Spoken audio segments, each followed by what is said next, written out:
Terima kasih sudah mendengarkan ceramah Jainuddin MZ. Semoga amal ibadahnya diterima Allah Subhanahu wa Ta'ala. Amin amin ya robbal alamin. Assalamualaikum warahmatullahi wabarakatuh. Dia akan diberikan rezeki oleh Allah dengan jalan yang tidak disangka-sangka. Rezekinya datang dengan cara yang tidak disangka-sangka. Gajinya mungkin kecil, tapi penghasilannya gede. Kan itu yang penting. Gaji dan penghasilan kan lain tuh. Boleh jadi gaji kecil, asal penghasilan gede, kan nikmat hidup itu. Nah, penghasilan ini ada yang bisa kita perkirakan. Bisa kita perkirakan. Misalnya gaji itu tadi. Kalau saya kerja, gaji saya begini.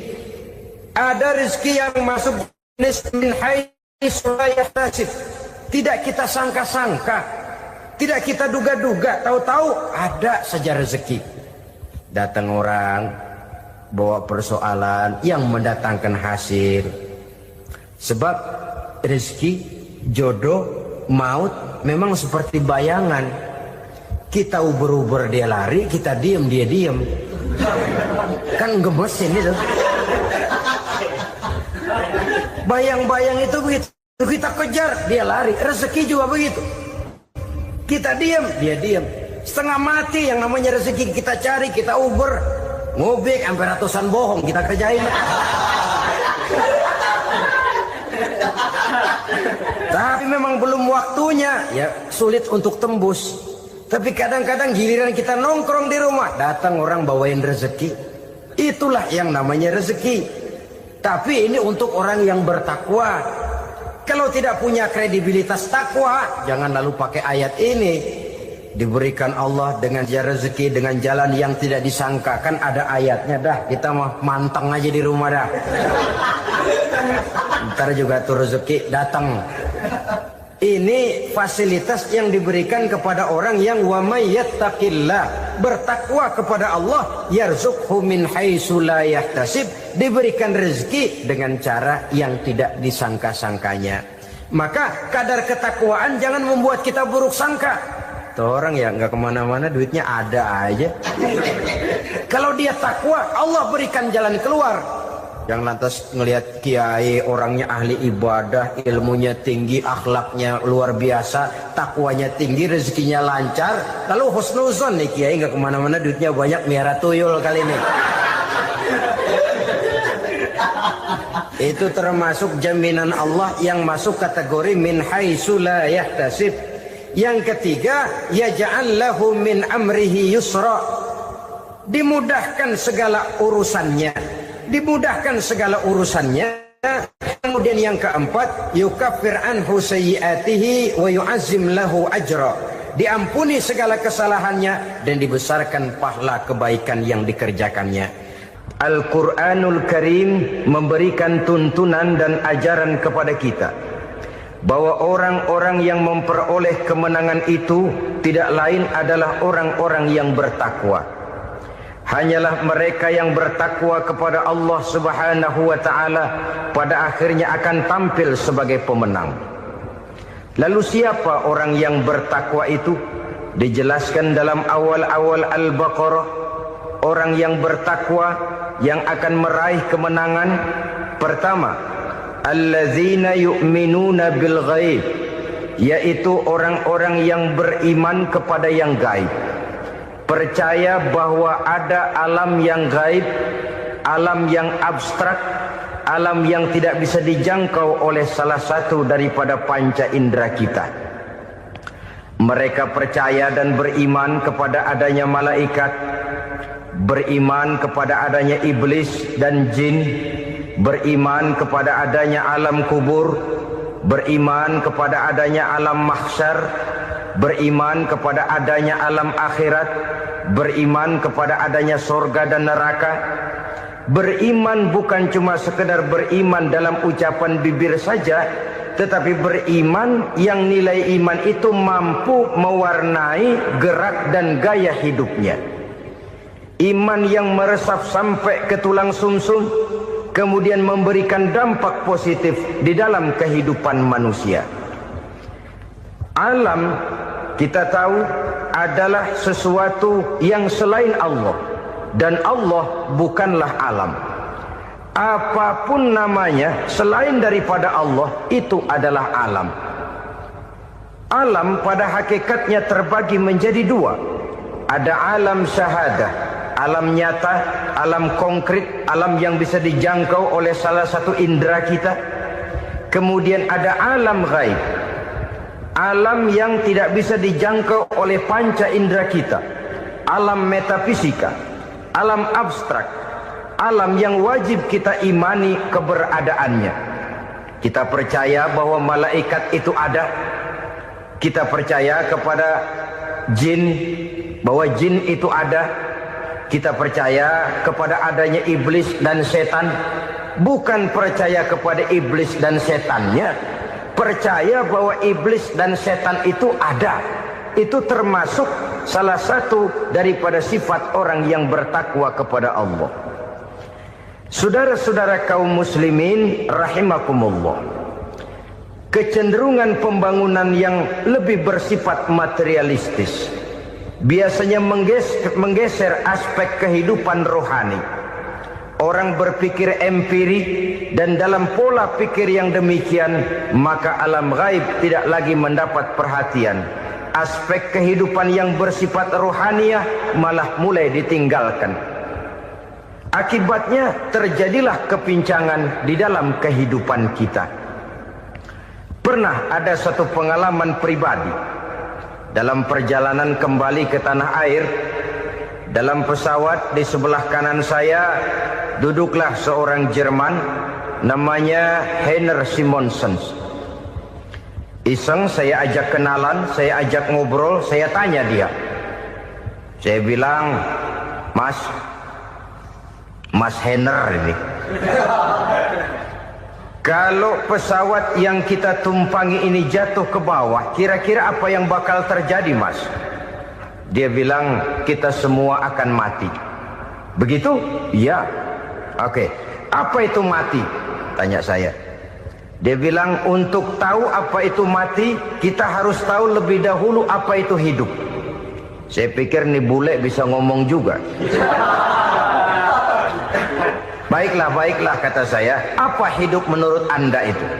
Oh, hidup itu dia bilang, kalau seluruh anggota badan kita bekerja secara normal, paru-paru memompa darah secara normal, jantung berdetak secara normal, sel-sel tubuh bekerja secara fit, dan organisme tubuh hanya mau bekerja secara normal, dia bilang, kalau kita memberi makan yang cukup, menu yang teratur, dan gizi yang lengkap.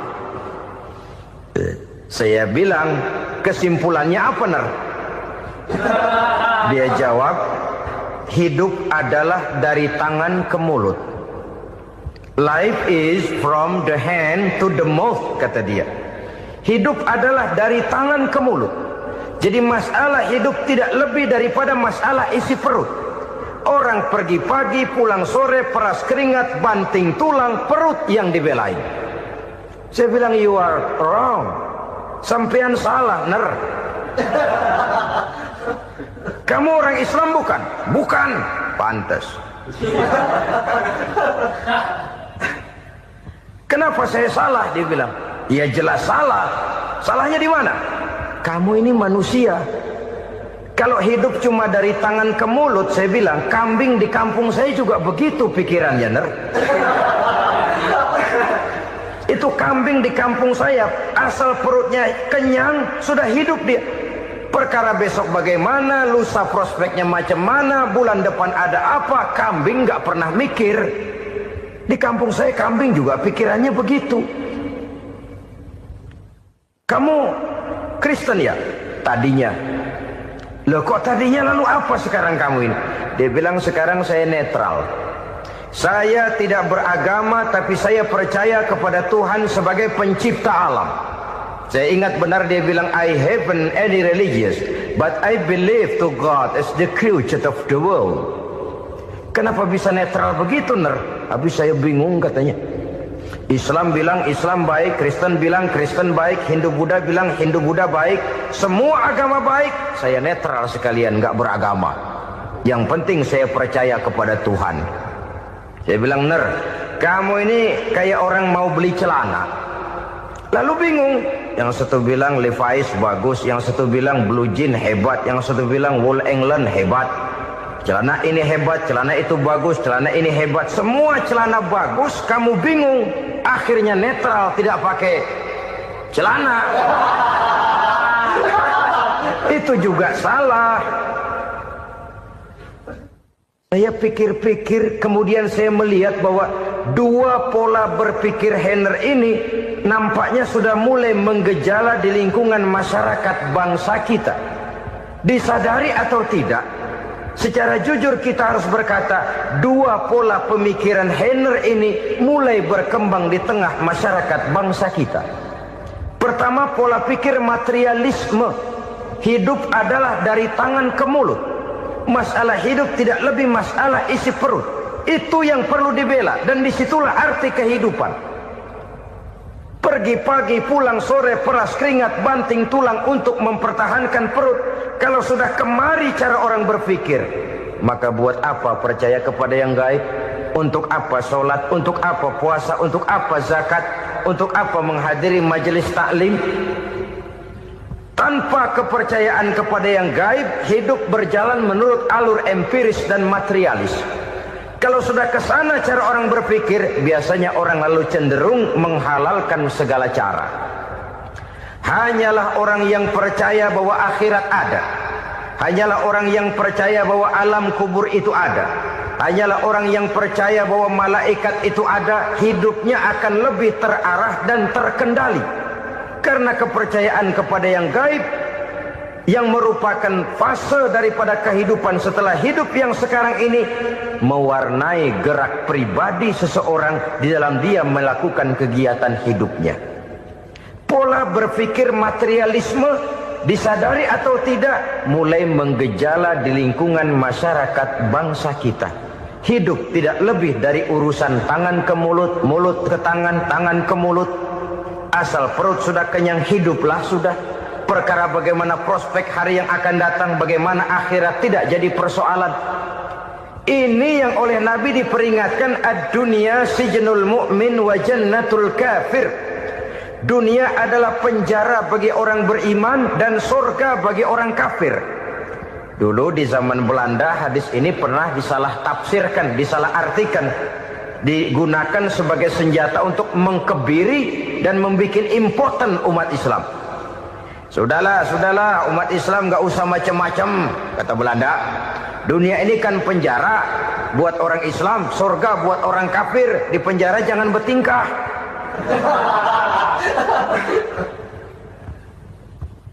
Pengertiannya tidak begitu.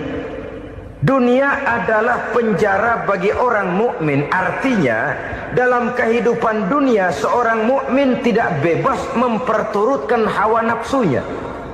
Di penjara hawa nafsunya.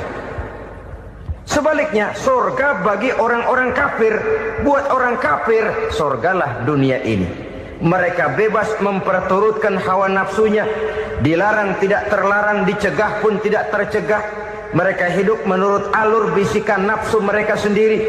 Kemudian bila ajal datang, maut merenggut nyawa, selesailah surganya sampai di situ.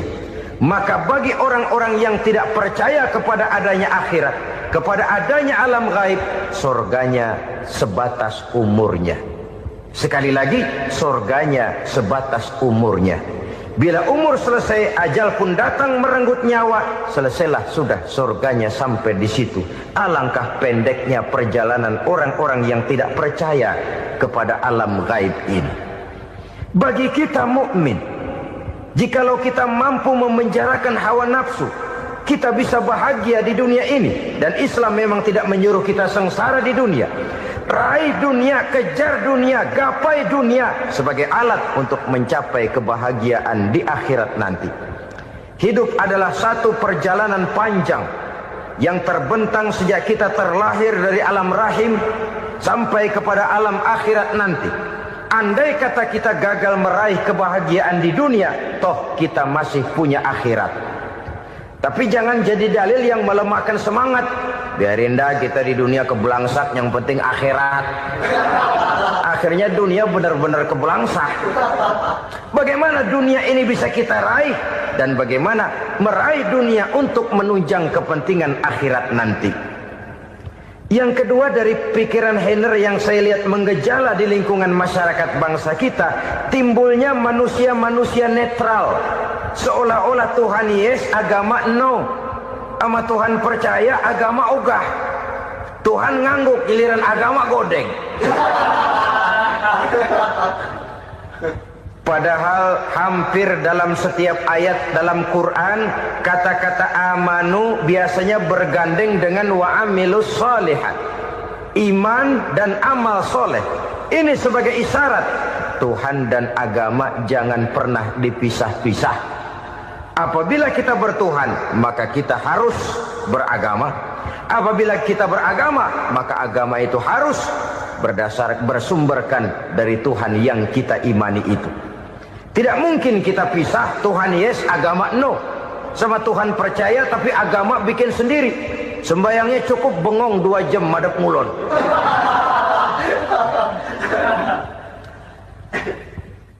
Saudara-saudara kaum muslimin rahimakumullah. Jadi dengan demikian, agama yang kita akui merupakan unsur mutlak di dalam pembangunan sekarang ini, merupakan bagian dari kehidupan yang menuntun kita bahwa di balik alam nyata ini, di balik alam syahada ini ada alam gaib. Dan mudabbir, murabbi, yang mengatur, yang menguasai, yang memelihara baik dia alam nyata, baik dia alam gaib, tidak lain adalah Allah Subhanahu wa taala. Di sana ada satu super power, satu maha kekuatan yang kita perlu bersandar kepadanya. Sebagai makhluk nyata yang hidup di alam nyata, berbuatlah secara nyata sebagaimana harusnya kita berbuat. Karena Islam jelas bukan agamanya orang pemalas. Islam jelas bukan agamanya orang yang mengajarkan setelah selesai sholat boleh duduk, nggelenggem ayam-ayam, ndelohom, menghitung bintang di langit sambil menunggu keajaiban. Tidak. Islam adalah agama yang mengajarkan apabila sholat sudah selesai kamu kerjakan, bertebaranlah di permukaan bumi, cari karunia Tuhanmu. Jangan hidup berpangku tangan menunggu keajaiban. Karena hidup bukan undian. Jangan berharap untung besar tanpa mau peras keringat. Tapi di sebalik itu toh kita juga harus yakin bahwa di sisi usaha nyata yang kita lakukan ada satu super power, satu maha kekuatan gaib yang menentukan berhasil dan tidaknya usaha kita. Kepercayaan kepada hal semacam inilah yang mendorong kita untuk mempunyai sandaran vertikal, agar jikalau usaha ini berhasil, kita tidak lupa diri dan lupa daratan. Jikalau usaha ini gagal, kita tidak putus asa dan buruk sangka, tidak cuplik pandangan dan sempit hati, tapi mampu melihat persoalan dengan kacamata putih sambil husnuzon kepada Allah Subhanahu wa ta'ala. Kita percaya malaikat itu ada. Ada yang namanya raqib dan atid, mengawasi gerak hidup kita sampai kepada gerak hati kita. Ini memberikan sugesti agar kita berhati-hati. Tidak sejengkal tanah pun kita bisa berlindung dari pengawasan raqib dan atid. Ada munkar nakir yang akan menyoal kita di alam kubur. Ada malaikat Malik, penjaga neraka. Ada malaikat Ridwan yang menjaga surga. Kita percaya kepada adanya jin. Kita percaya kepada adanya setan, iblis. Percaya kepada adanya, bukan mempercayai si setan, si iblis lalu menjadikannya sebagai teman. Tidak. Percaya bahwa mereka itu ada dan merupakan makhluk Allah yang gaib yang diciptakan Allah Azza wa Jalla. Kepercayaan kepada alam gaib memberikan motivasi terhadap gerak lahir manusia, sehingga dengan motivasi kepercayaan kepada yang gaib, gerak lahir jadi lebih terarah, jadi lebih terpelihara. Pernah seseorang bertanya, Pak, apakah adanya akhirat bisa dibuktikan secara ilmiah? Saya bilang tidak bisa, tidak bisa. Kenapa? Karena yang berangkat nggak pernah pulang kembali lagi. Kalau dia pulang kemari bisa kita tanya bagaimana enak di sono. Cuma secara moral saya katakan, lebih beruntung orang yang percaya kepada akhirat daripada yang tidak. Sekarang saudara percaya akhirat ada, lalu saudara baik-baik di dunia, sholat, puasa, zakat, menolong orang lain, menebarkan kebajikan. Saudara mati, andai kata akhirat tidak ada, toh dalam hidup saudara sudah berbuat baik, paling tidak nama saudara akan dikenang sebagai orang baik. Sebaliknya, saudara percaya, kata saya, bahwa akhirat tidak ada, lalu hidup semau-maunya, tenggelam dalam maksiat dan munkarat, menentang Allah, tidak mau ruku dan sujud. Lalu saudara mati, kemudian akhirat ada. Ayo, mau apa? Bekal tidak punya. Jadi secara moral lebih beruntung orang yang percaya kepada adanya akhirat daripada yang tidak percaya. Dan itu alam gaib yang tidak bisa dibuktikan secara eksat. Jangankan untuk membuktikan seperti itu, dalam kehidupan sehari-hari saja yang kita rasakan tidak selalu berbentuk toh. Angin, bagaimana sih bentuknya angin? Kita tidak tahu. Merah, buktinya kalau dikerok merah. Yang merah itu kulit, yang kulit kita bukan anginnya. Sakit, rasa sakit itu ada, tapi bagaimana bentuk sakit? Kita nggak pernah tahu. Kalau kita makan cabai pedas, bagaimana bentuk pedas itu tidak ada, tapi rasa ada. Bentuk pedas hijau, cabainya bukan pedasnya. Tidak semua yang kita rasakan bisa kita gambarkan dalam bentuk yang konkret. Oleh karena itu, sekali lagi bahwa kepercayaan kepada alam yang gaib mampu memberikan satu sugesti yang menata kehidupan seseorang lebih lurus, lebih terarah, dan lebih terkendali. Maka wajar kalau kepercayaan kepada yang gaib mengantarkan seseorang untuk meraih kemenangan. Kenapa? Dia percaya kepada yang gaib, bahwa akhirat ada, bahwa alam kubur ada, bahwa pertanggungan jawab itu ada. Maka dia lalu tidak hidup saenae udele dewe gitu loh. Tidak hidup menurut seleranya sendiri, terarah, teratur. Ini cirinya yang pertama. Orang bertakwa yang akan meraih kemenangan, mereka beriman, mereka percaya kepada yang gaib. Bahkan hal-hal konkret saja selalu berangkat dari yang gaib. Saudara-saudara, para remaja, para pemuda sekarang ini tidak pernah tahu toh siapa yang akan jadi teman hidup saudara. Kita bisa saja ngerancang, mentargetkan, tapi toh akhirnya yang namanya jodoh bukan kekuasaan kita. Rezeki di luar kemampuan kita. Begitu juga ajal. Maut, jodoh, ajal adalah contoh-contoh konkret bahwa pada akhirnya yang gaiblah yang menentukan. Bertahun-tahun ngelancong, emang jodoh seret, nggak jadi.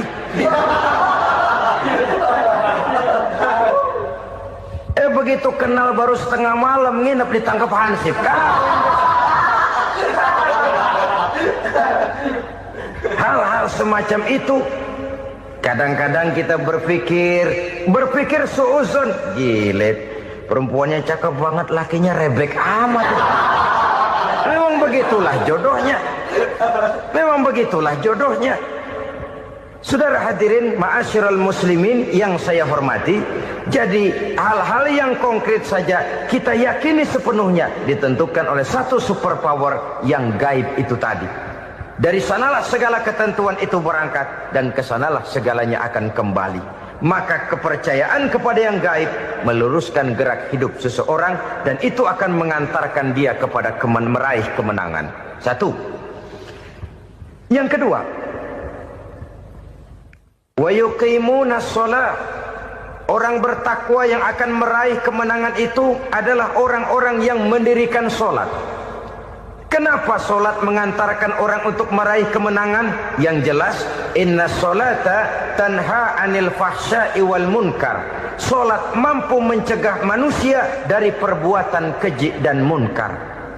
Banyak filsafat hidup yang terkandung di dalam solat ini. Sejak kita wudhu, sampai kita menghadap ke arah kiblat, sampai kita melakukan gerak-gerak solat, bacaan-bacaan yang ada di dalam solat, lalu sampai kepada mengucapkan salam. Banyak filsafat hidup yang terkandung di dalam solat. Umpamanya saja, setelah takbiratul ihram, mulai kita dengan solat dalam posisi berdiri. Diajarkan dalam kitab-kitab fikih agar kita melihat ke arah tempat sujud. Ini kan filsafat kehidupan. Kalau kamu solat dalam posisi berdiri, lihat tempat sujud. Jangan solat mata jelalatan, sebab nanti bisa mengurangi kekhusyuan. Jadi wajar kalau yang dikatakan bahwa yang paling afdol adalah shaf yang di depan. Kenapa? Secara harfiah pengertiannya akan lebih mengundang kekhusyuan. Kenapa? Kalau kita di shaf paling depan, di masjid umpamanya paling banter kita lihat tembok. Tapi kalau kita shaf di tengah atau di belakang, orang-orang di depan kita pun akan kelihatan. Yang bajunya loreng, yang bajunya genggang, yang bajunya macam-macam. Kita lihat, kadang-kadang kita pikirin, ada yang bajunya bolong. Kita sholat tapi dalam hati, nih orang bajunya robek yang nggak tahu apa. Ada saja hal-hal yang mengusik kekhusyuan kita. Oleh sebab itu diajarkan dalam posisi berdiri, lihat, arahkan pandangan matamu kepada tempat sujud. Ini kan filsafat kehidupan. Maksudnya apa? Kalau lagi diri, lihat dong tempat sujud. Kalau udah di atas, ingat dong sama yang bawah. Kalau sudah tinggi, ingat dong dari mana kamu berangkat. Kalau sudah berkuasa, bantu dong yang lemah. Kalau sudah kaya, santuni dong yang miskin. Kalau sudah alim, bimbing dong yang awam. Ini filsafat kehidupan. Dalam posisi berdiri, kau lihat tempat sujud. Ini akan melahirkan kepekaan sosial, di mana seseorang mau tahu kepada orang lainnya. Bagaimanapun kaya kita, tinggi pangkat dan jabatan kita, jikalau hidup hanya untuk kepentingan perut sendiri saja, rasanya belum membawa manfaat di dalam kehidupan kita. Tapi efek yang tertinggi sesungguhnya, solat mencegah manusia dari perbuatan keji dan munkar. Perbuatan keji dan munkar, walaupun kelihatannya mendatangkan uang, membawa keuntungan, tapi itu keuntungan semu, keuntungan sementara. Dengan menipu orang lain kita bisa dapat untung, tapi tidak membawa berkah. Dan itu adalah kerugian besar dalam kehidupan kita. Maka untuk meraih kemenangan, harus dimulai dengan membentuk kepribadian yang tegar, memiliki sandaran vertikal yang langsung kepada Allah Subhanahu wa ta'ala. Dan itu hanya bisa kita tempuh melalui jalur ibadah formal yang sudah ditentukan Allah, yakni solat yang 5 waktu. Untuk memperkuat itu, ada solat-solat sunnah, rawatib, nawafil, sebagai terminal-terminal kontrol cadangan untuk memelihara stabilitas temperatur batin di dalam kita berhubungan dengan zat yang maha gaib, yaitu Allah Subhanahu wa ta'ala. Orang sering bertanya, Pak, itu tetangga saya nggak sholat, duitnya nggak habis-habis, Pak. Nggak sholat tapi mobilnya tambah terus. Nggak sholat tapi usahanya makin maju. Tapi di sisi lain ada orang yang rajin sholat, rezekinya butak bener. Anaknya mana kurus, mana korengan. Saudara hadirin, ma'asyiral muslimin rahimakumullah. Harus saya katakan bahwa solat memang bukan untuk cari duit. Solat adalah sandaran vertikal kita kepada Allah. Sedangkan soal rezeki itu berkaitan dengan sifat Allah Maha Pengasih dan Maha Penyayang. Allah Maha Pengasih, siapapun dikasih kalau mau usaha. Allah Maha Penyayang, tidak semua orang disayang oleh Allah Azza wa Jalla. Dan belum tentu banyak harta itu merupakan nikmat. Mungkin juga istidraj, Artinya istidraj itu dikasih tapi diambulin, kalau bahasa Betawinya itu.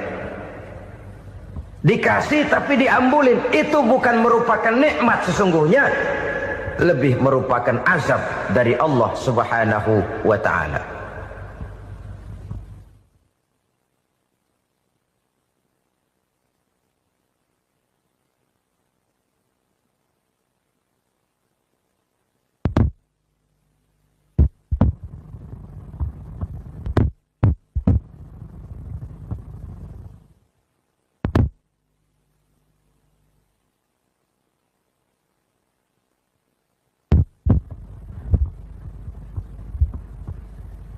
Agama mempunyai sistem solat, dan kita umat Islam telah dituntun oleh Allah Subhanahu wa ta'ala yang wajibnya 5 kali dalam sehari semalam mendirikan solat, dan itu tentu berada dalam jangkauan kemampuan manusia. Pada awalnya barangkali kita memang merasa solat itu satu kewajiban, tapi semakin kita hayati makna, manfaat, dan filsafat yang terkandung di dalam ajaran solat, semakin sampai kita kepada keyakinan bahwa solat adalah keperluan kita. Sehingga pada waktu tertentu dinilai puncaknya, kita tidak lagi akan berkata, saya wajib solat, tapi kita akan berkata, saya perlu solat. Kalau kita sudah merasakan itu adalah keperluan kita, nah di sanalah kita baru akan merasakan ruginya kalau hal itu tidak kita laksanakan. Sepanjang kita masih berkata saya wajib sholat, kita akan lebih merasakan dia sebagai beban ketimbang sebagai keperluan. Yang jelas Allah tidak memerlukan ibadah yang kita laksanakan ini. Dengan kata lain, andai kata satu dunia penuh ini orang tidak ada yang sholat satu pun, Allah tidak akan turun dari jabatan Tuhan. Jangan lalu berpikir kalau kita ngambek se-RW kagak sembahyang Tuhan tekor kali ini ya. Tentu tidak. Itu perlunya kita, bukan perlunya Allah. Dan pada induknya kita akan berkata saya perlu agama. Kalau secara induk kita sudah memerlukan agama, maka konsep-konsep yang ada di dalam ajaran agama itu pun adalah juga merupakan keperluan kita. Baik dia bernama sholat, baik dia bernama puasa, baik dia bernama zakat, baik dia bernama haji, seluruhnya adalah keperluan kita. Dan sesuatu yang kita perlukan apabila tidak kita laksanakan akan melahirkan kerugian di dalam kehidupan. Jangan heran kalau kita membaca riwayat perjalanan hidup para salafus soleh, orang-orang soleh. Ada yang tahajud sampai 100 rakaat, ada yang sholat malam kakinya sampai bengkak. Kita sekalinya bengkak biri-biri. Ada yang sholat membaca surah dalam Al-Quran sampai khotam Quran. Kok mau? Mereka sudah merasakan itu keperluan. Itu saja soalnya. Satu saat pun jikalau kita merasa bahwa itu keperluan saya, kita pun akan melaksanakan seperti itu. Keperluan saya dalam kehidupan. Inilah yang kedua. Yang ketiga, orang bertakwa yang akan meraih kemenangan itu, wa mimma razaqnahum yunfikun. Mereka membelanjakan sebagian daripada rezeki yang diberikan Allah kepada mereka. Mereka infakkan di jalan Allah. Ada satu dialog menarik. Satu hari seorang anak muda bertemu dengan seorang kakek-kakek yang sudah dikenalnya baik. Bertanyalah anak muda ini, "Kek, umur kakek berapa tahun?" 15 tahun, kata si kakek. Anak kakek berapa orang? 1. Harta kakek berapa banyak? 15 juta. Si anak muda ini bengong. Lalu protes, "Kok kakek bohongin saya?" "Kenapa?" "Saya tahu umur kakek 70 tahun. Kenapa ngaku 15? Saya tahu anak kakek 5. Kenapa bilang 1? Saya tahu kakek miliuner, miliaran uang kakek. Kenapa ngaku cuma 15 juta? Begini kata si kakek tadi, benar umur saya 70 tahun. Tapi dari umur yang 70 tahun itu baru 15 tahun terakhir ini saya merasakan ibadah kepada Allah. Meninggalkan maksiat, jauh dari segala macam munkarat. Maka yang 15 tahun inilah yang benar-benar saya rasakan sebagai umur saya. Benar anak saya 5, tapi yang 4 susah diatur. Cuman satu rasanya nih yang bakal jadi si buah hati, belahan jantung, pelanjut cerita penerus sejarah. Cuma satu ini yang saya harapkan, yang akan jadi anak soleh, yang akan membuat saya menerima pensiunan pahala. Kalau yang 4 apek dah, nggak ada harapan. Yang satu nyekek botol mulu. Oh begitu, iya. Lalu kenapa kakek bilang harta kakek cuma 15 juta padahal saya tahu kakek uangnya miliaran, depositonya banyak? Ya karena 15 juta itulah yang saya ingat yang pernah saya belanjakan di jalan Allah. Saya merasa itulah harta saya yang sebenarnya. Yang miliaran yang saya simpan di bank kelak kalau satu saat saya mati akan jadi rebutan di antara anak-anak saya. Iya kalau anak saya soleh kayak yang satu ini. Kalau yang 4 tadi udah tulen dia bakal berantem dah berebut tuh. Jadi 15 juta yang saya belanjakan di jalan Allah inilah yang saya merasakan benar-benar harta saya yang sesungguhnya. Dialog ini patut menjadi bahan renungan kita bersama. Diberikan kita umur 40, 50, 60, 70, 80. Berapa tahun dari umur yang diberikan itu yang jalan mulus, yang kita gunakan untuk melaksanakan ibadah? Banyak harta kita simpan di bank, di lemari, di dompet, di tas. Tapi berapa yang sudah kita depositokan di jalan Allah yang akan menemani kita di hari kita kembali nanti? Maka orang bertakwa yang akan meraih kemenangan, wa mimma razaqnahum yunfikun, mereka membelanjakan sebagian dari rezeki yang diberikan Allah di jalan Allah Subhanahu wa ta'ala. Ma'asyiral muslimin rahimakumullah. Zahirnya memang kita memberikan kepada orang lain, tapi hakikatnya kita menyimpan untuk diri kita sendiri. Kita memberikan kepada yatim piatu 25.000. Zahirnya kita memberikan si yatim, hakikatnya kan kita cuma nyimpan. Saya berikan, titip kepadamu, ini untuk saya di akhirat. Kau boleh belikan baju, kau boleh belikan untukmu makan, kau boleh bayarkan sekolahmu. Ini untuk saya. Hakikatnya kita nyumbang masjid 1 juta, zahirnya kita berikan kepada panitia masjid, tapi hakikatnya kan cuma titip 1 juta ya untuk saya di alam kubur nanti.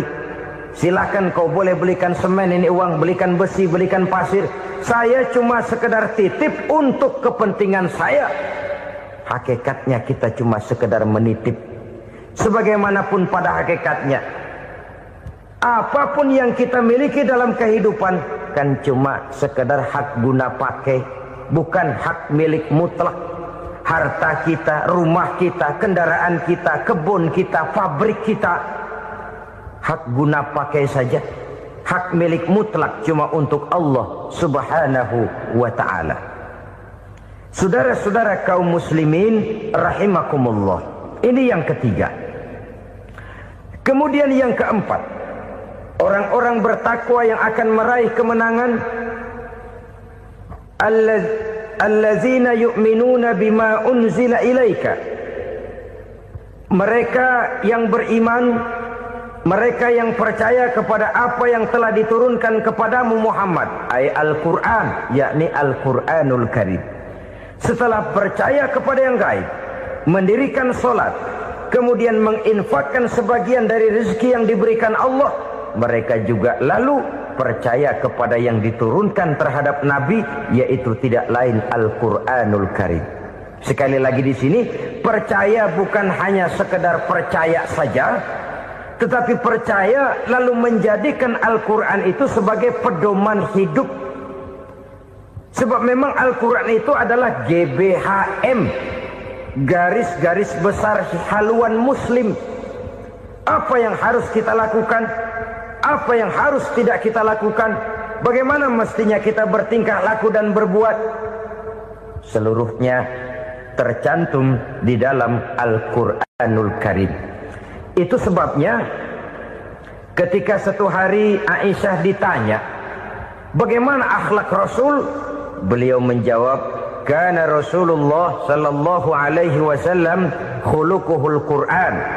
Akhlak daripada Rasulullah tidak lain adalah Al-Quran. Jawaban simpel ini memberikan gambaran bahwa keseluruhan daripada konsepsi Quran sudah diterjemahkan dalam kehidupan Rasulullah sallallahu alaihi wasallam. Karena kita tahu akhlak adalah keseluruhan dari gerak hidup manusia. Sejak ia berpribadi, berumah tangga, bertetangga, bermasyarakat, sampai kepada berbangsa dan bernegara, Al-Quran tetap memberikan sentuhan nilainya. Oleh karenanya, orang-orang yang bertakwa adalah orang-orang yang menjadikan Al-Quran sebagai pedoman dalam kehidupannya. Dan kita yakini Al-Quran diturunkan kepada Nabi Muhammad bukan merupakan produk Nabi Muhammad. Isi dan redaksinya langsung dari Allah Subhanahu wa ta'ala. Kemudian cirinya yang kelima, orang bertakwa yang akan meraih kemenangan itu, wa ma unzila min qablika.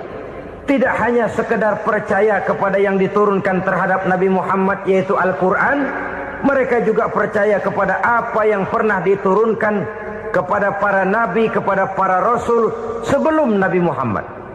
Percaya kepada adanya suhuf, percaya kepada adanya Taurat, percaya kepada adanya Injil, percaya bahwa Allah dahulunya sudah menurunkan Taurat kepada Musa, percaya bahwa Allah sudah menurunkan Injil kepada Isa, percaya Injil ada, Taurat ada, diturunkan Allah untuk Isa dan Musa, tetapi tidak wajib mengamalkannya karena kita sudah diberikan Al-Quranul Karim. Ini yang perlu saya garis bawahi. Kita percaya Allah telah menurunkan Injil dahulu kepada Isa. Kita percaya bahwa Allah telah menurunkan Taurat dahulunya kepada Nabi Musa. Kadang-kadang ini dijadikan dalih, dikacaukan pengertiannya. Quran saja mengajarkan bahwa orang yang bertakwa harus percaya kepada Injil, maka pakailah Injil. Apalagi kalau ayat sebelumnya ditilap, dihapus, dihilangkan, Injilnya yang ditekankan, maka akan terjadilah penekanan yang salah arah. Karena salah arah akhirnya bisa merusak dan menghancurkan akidah. Ketika Rasul suatu saat pernah ditanya orang, "Ya Rasul, bagaimana sikap kita sebagai muslim terhadap Injil yang ada sekarang?" Beliau menjawab, "La tukadzibuhu jami'an wa la tusaddiquhu jami'an." Jangan didustakan seluruhnya, jangan juga dibenarkan semuanya.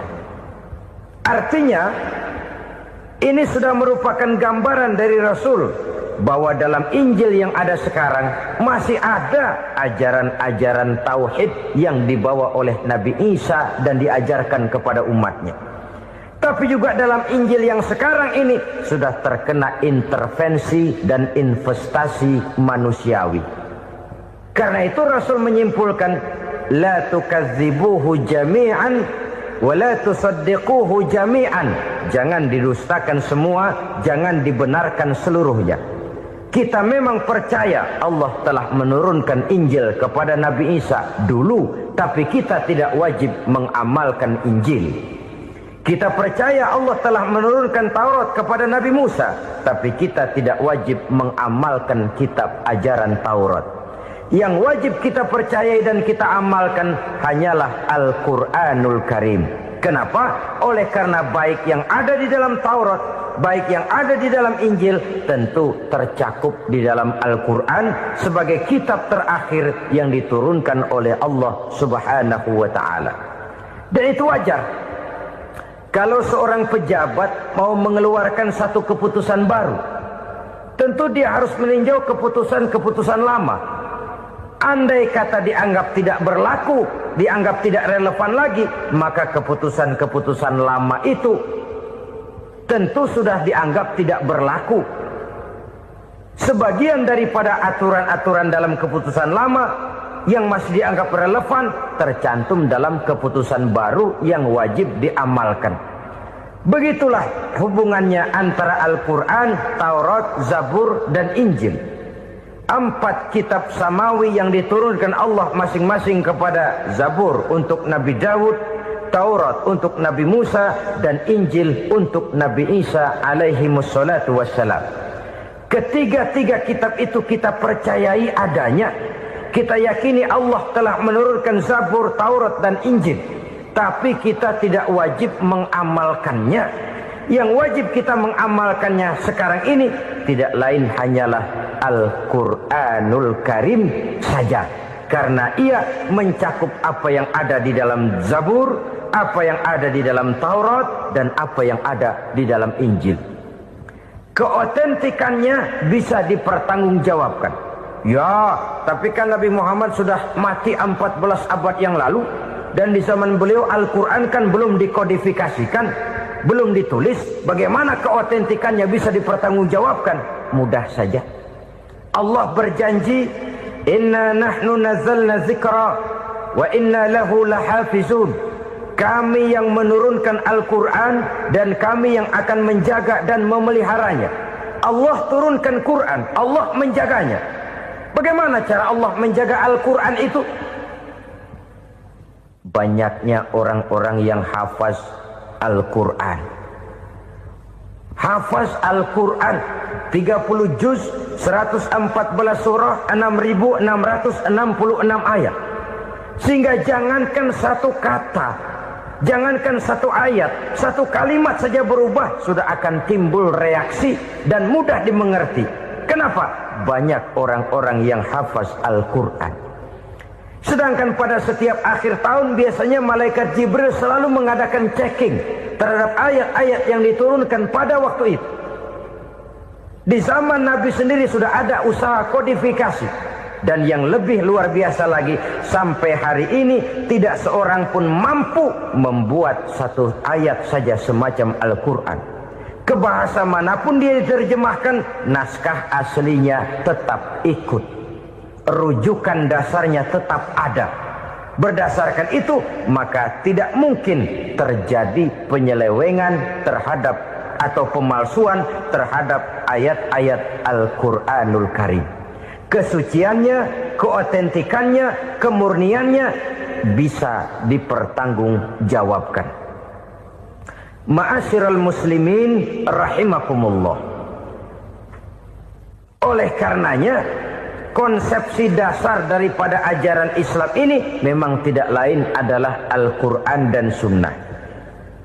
Isi daripada agama Islam yang merupakan iman, Islam, dan ihsan, konsepsi dasarnya tidak lain adalah Al-Quran dan Sunnah Rasulullah Sallallahu Alaihi Wasallam. Maka yang kita perlukan sekarang ini adalah terjemahan Al-Quran di dalam kehidupan kita. Dengan demikian, maka gaya kehidupan yang lebih Qur'ani itulah yang kita dambakan. Kita perlu memang terjemahan Quran dalam bahasa Inggris, dalam bahasa Belanda, dalam bahasa Jepang, tapi yang lebih kita perlukan adalah terjemahan Quran di dalam kehidupan kita. Konsekuen, tidak memanipulasi, ringan sama kita jinjing, berat sama kita pikul. Jangan kalau lempengan ayat Quran tuh kira-kira enak diamalin, keras teriakan kita. Giliran kira-kira ayat Quran itu mukul kepala kita sendiri, diam kita. Itu ciri yang pernah disindir Allah dalam awal-awal Baqarah juga. Ciri beragamanya orang yang munafik. Kullama adha'a lahum masyawfi, kata Allah. Wa iza azlama alaihim qamu. Apabila terang mereka jalan, apabila gelap mereka berhenti. Artinya, kalau kira-kira di Islam nguntungin, rame-rame pada teriak Islam. Tapi ketika diminta untuk berjuang, ketika dituntut untuk berkorban, rame-rame mengundurkan diri. Nasib agama tidak ubahnya seperti daun pisang yang dikait orang di tepi jalan lantaran tak berpayung di ketika hari hujan. Manakala hujan usailah sudah, daun itu pun dicampakkan di tepi jalan, diinjak pula orang nan lalu. Artinya orang menjadikan agama cuma sebagai lipstick, decoration only, tidak konsekuen. Hanya pada saat-saat kelihatannya Islam membawa keuntungan, rame-rame orang teriak-teriak tentang Islam. Tapi jikalau diminta berjuang, jikalau dituntut untuk berkorban, biasanya rame-rame juga mengundurkan diri. Jangan heran kalau mayoritas hitungan kita, tapi minoritas peranan kita. Kuantitas kita dalam jumlah, tapi dalam kualitas kita lebih sering jadi penonton daripada jadi pemain. Padahal itu sangat tidak boleh terjadi. Umat Islam di Indonesia harus bangkit. Umat Islam di Indonesia harus sadar akan keberadaannya. Tidak boleh hanya jadi penonton berpangku tangan. Karena memang agama kita juga mengajarkan untuk konsekuen di dalam menjabarkan ajaran-ajaran daripada agama kita. Kita sering jatuh menjadi umat yang lemah oleh karena kita ini tidak pandai menggalang kebersamaan yang diakibatkan tidak konsekuennya kita. Diistilahkan bahwa umat Islam di dalam menggalang kebersamaannya itu harus seperti orang main sepak bola. Saudara-saudara kan tahu orang main sepak bola itu. Orang main sepak bola, kalau pertandingan belum dimulai sih silakan saja kumpul di luar lapangan, atur strategi yang baik. Tapi kalau pertandingan sudah dimulai, turun ke lapangan hijau, jangan kumpul terus. Ada sepak bola gotong royong, mundur-mundur rame-rame, depan ke depan kumpul melulu mainnya. Kalah. Orang main sepak bola itu ya harus ada penyerang tengah, harus ada penjaga gawang, harus ada strikernya, harus ada kiri luarnya, kanan dalamnya yang jadi backnya. Posisi boleh bermacam-macam, tapi yang penting saling ngoper untuk menggolkan gawang lawan. Begitulah umat Islam ini. Boleh ada yang jadi pejabat, boleh ada yang jadi pengusaha, boleh ada yang jadi petani, silakan ada yang jadi seniman, ada yang jadi penyair, ada yang jadi artis sekalipun. Tapi kalau sudah berhasil menguasai bola, jangan lupa operannya. Operan itu yang langka. Kita ini muslim kadang-kadang kalau sudah memegang menguasai bola, kalau belum mau mampus, belum mau ngoper. Nanti kalau sudah nggak punya bola, baru mau ngoper. Kalau sudah dengar-dengar mau dekat pensiun, baru mau jihad, baru mau berjuang, baru mau ngurus pesantren. Tanda tangan sudah tidak laku, memo sudah tidak dihargai, baru mau berjuang. Kemarin kemana mas? Kita tidak pandai memanfaatkan posisi. Dengan kata lain, kalau kembali kepada persoalan kita, konsekuensi kita terhadap agama yang kita anut ini belum ideal. Kita masih lebih sering berislam ini pada saat-saat yang menurut perhitungan kita membawa keuntungan. Tapi kalau diminta berjuang, dituntut berkorban, yang itu pun hakikatnya adalah untuk kepentingan kita juga. Allah tidak pernah menuntut kita untuk jihad bagi kepentingan Allah, itu tidak. Berjuang menegakkan agama Allah, apakah untuk kepentingan Allah? Tidak. Untuk kepentingan kita. Sebab nilai-nilai jihad itu pada akhirnya akan membawa kita kepada suatu kebahagiaan. Setidaknya kalau tidak di dunia, tentu di akhirat sebagai syahid. Oleh karena itu, pada bagian akhir ini saya ingin mengajak, marilah kita konsekuen. Sekali kita berkitabkan Al-Quranul Karim, mari dia kita jadikan pedoman. Jangan cuma kita jadikan sebagai penghias dinding, pelengkap rumah, bahwa di rumah kita ada Al-Quran, tapi yang baca kecoa. Habis pada bolong tuh Quran. Yang penting kan punya Quran. Ditaruh di pintu rumah. Biar apa? Biar kuntilanak kagak masuk katanya. Ya apa itu nasib Quran, cuma kerjanya jaga pintu, ngusir kuntilanak, ngusir memedi. Bagaimana kita hidup menurut tuntunan Al-Quran? Kadang-kadang tidak pernah menjadi masalah bagi kita. Maka bagaimanakah Al-Quran akan mungkin membawa keberkahan dalam hidup kalau ajarannya kita injak-injak dalam keseharian kita? Mewujudkan gaya hidup yang lebih Qurani, itulah yang akan kita rintis di dalam kehidupan kita. Bertahap, step by step. menurut kemampuan yang ada pada kita. Jika jalan ini tidak bisa kita selesaikan, percayalah akan ada generasi penerus yang akan melanjutkan usaha dan cita-cita mulia itu. Jadi percaya kepada Taurat, percaya kepada Injil, sekadar percaya Allah dahulunya sudah menurunkan itu, tapi kita tidak wajib mengamalkannya. Kenapa? Generasi Injil masa berlakunya sudah kedaluarsa. Taurat masa berlakunya sudah kedaluarsa. Injil pernah berlaku untuk orang Nasrani di zaman Nabi Isa. Taurat pernah berlaku untuk orang Yahudi di zaman Nabi Musa. Setelah generasinya berlalu, datang Rasul penutup yang membawa Al-Quranul Karim. Maka Al-Quran itulah yang berlaku menjadi pedoman sampai hari akhir nanti. Jangan jauh dari Al-Quran, karena apabila ini kita lakukan, maka kita akan kembali kepada satu gaya hidup yang jauh dari tuntunan agama. Dan itu artinya kita akan semakin jauh untuk meraih kemenangan. Saudara-saudara kaum muslimin rahimakumullah. Yang keenam, yang terakhir, orang-orang bertakwa yang akan meraih kemenangan itu, wabil akhirati hum yuqinun.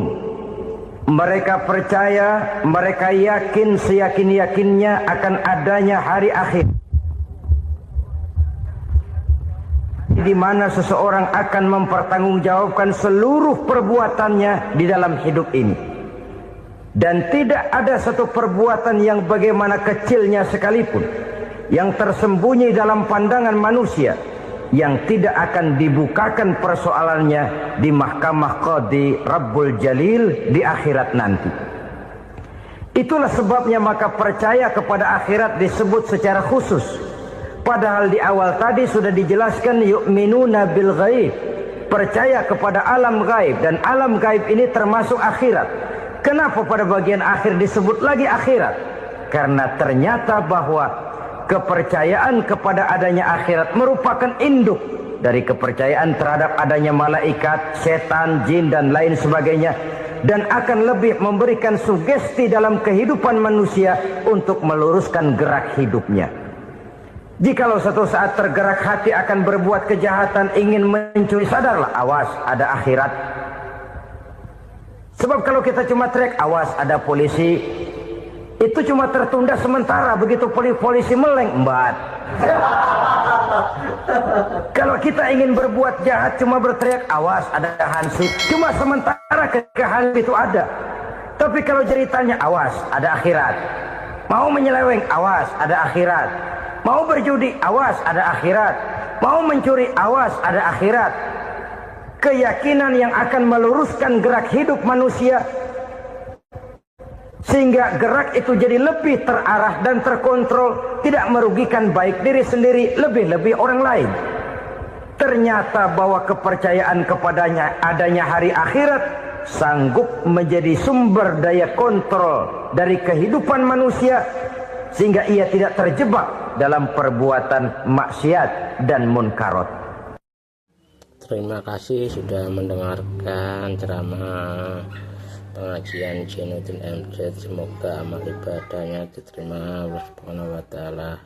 Selamat mendengarkan.